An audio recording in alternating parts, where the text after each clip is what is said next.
Okay, mga ka-K5, maayong hapon sa bangkopod naton.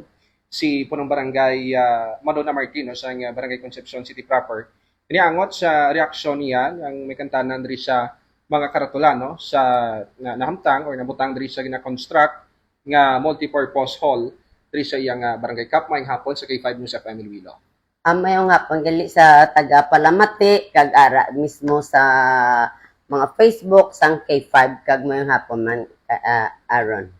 Kap reaksyon nato may kantanan diri sa mga karatula nga nagapahiwat may mga mensahe nga mga unod. Anong masaling naton diri?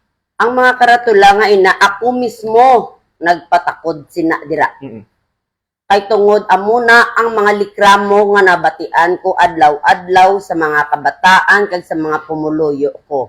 Nga kap ano na ni kap san-o ni matapos ni ayhan pila na katuig wala kita sang sports nga himok kada tuig mga pabasket nila o kung ano sa para sa mga kabataan. So kakapoy naman o siling ko mayo na siguro mapabutang ako parang matalupangdan man sang tanan. Kun nga ati gapasalamat gid ako kay pagbutang pa lang grabe gid na dayon ang mga reaction sang media pag sa mga iban pa nga nakakita sa na dira. Kag hindi man lang ako sa barangay nga may mga project nga wala binatapos. Okay. Mga sa kung madumduman ka, sang o giniginumpisahan ining proyekto dira? Sa nabalaan ko daw either late 2021 or early 2022. Okay. June. June ano? 2021. Okay, June 2021. May mga backup ako din Okay. sa likod ko. June of 2021 pa ina. Ti ano tasbong 2025. Okay. Sino nagproponer ni Kap sang ining proyekto, ining multipurpose hall? Ang ini nga project, ginpangayo ko gid ini kag nalipay gid ako sang pagpangayo ko ini kay Congressman Jamjam Barunda. Nga gusto ko tani sa lingko kag sa mga pumuluyo nga may cover gym kami nga 2-story. Sa dalom tani ang plano nga ginapangayo ko sa iya nga sa dalom talipapa, sa babaw amo ng cover gym. So siling niya okay ang magwa sina bali obrahon naton the first barangay duwa lang kamo sa city proper ang butangan sa project nga parang evacuation center. Okay. Nga parehas ni sa amon, we have 9 barangays na tawag nga waterfront. Nga kun wala ta man na pangayo, may sunog o kung may mga bagyo, hindi na kinahanglan namon magkadto sa mga eskwelahan nga magdisturbo diri na sa barangay. Okay. At that time pagpangayo ko tinalipay gid ko nga may ara. Nagbakasyon ko sa Amerika, nag-abot ko, ay bongga, may ari na na. Pero wala ko nakakita sang plano kung ano, gid bala ang drawing nga nakaplan sina. Ang nabalaan ko lang, ang width kag ang length. Okay. Kung ano kalaba, kag kung ano ano ni, kasangkad. Sangkad. Pag abot ko, alin sa Amerika, nakibot ko nga may ara na, ay ano ni klase, mandabudiga, manisang abono o kung bugas. Okay. Kay nga wala gid sang bintana, wala sang exhaust or exit area just in case kung ano man.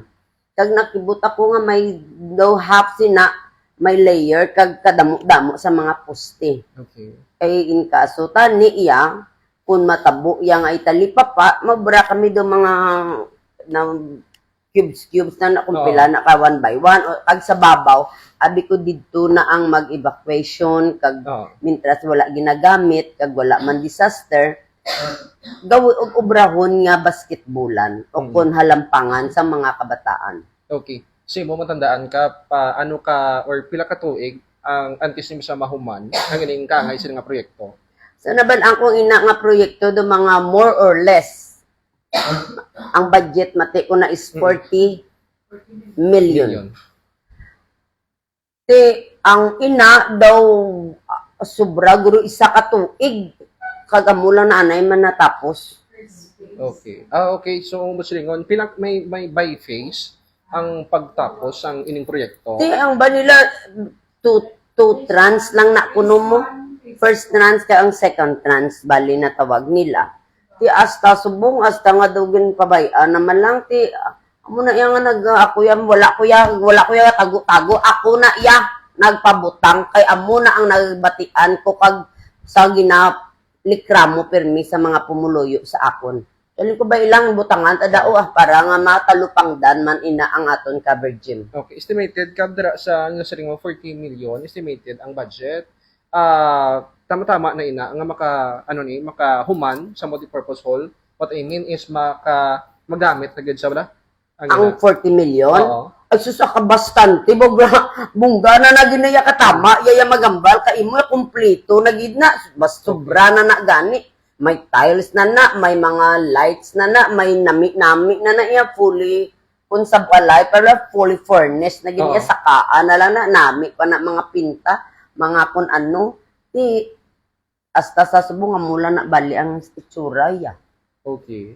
Oo. Karon ka, anong epekto ni nga nadulot sa, hindi lang sa imo, of course, sa mga pumunuyo naton diri sa may Barangay Concepcion. Sa pagbutang ko sina, at least, ang iban to nga barangay na alarma man, nga wala may project man sila, nga wala mahuman, pwede man na nila himuon, para matalupangdan man, kung sino man na diraya ang pwede maghatag sa project nga mapatapos, okay gid. Okay. Ti, parehas na sa una, last year, nagamban ako na kay Mayor. Mayor, ti wala ni matapos. Ang hambala niya ni Mayor, pamangkuta ang DPWH.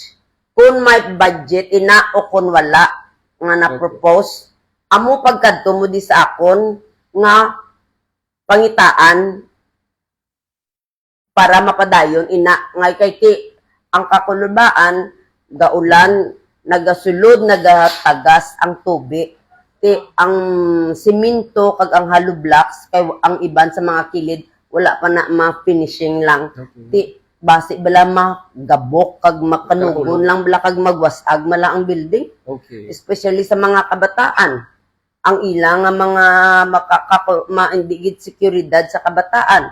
Kag una bis sa sitwasyon niya tiwangwang damo na kawatay da, Okay. pati mga emergency light na pinangawat na lang na nadagani man. Okay. Matandaan mo kap kung saan last nga nag-stop ang operation or pag-construct sa sinang multipurpose Oh hall. my God, mga more than 2 years ago na siguro. Okay. Mga butang ta 25, mga amoy 2 to 3 years ago kag naguntat na.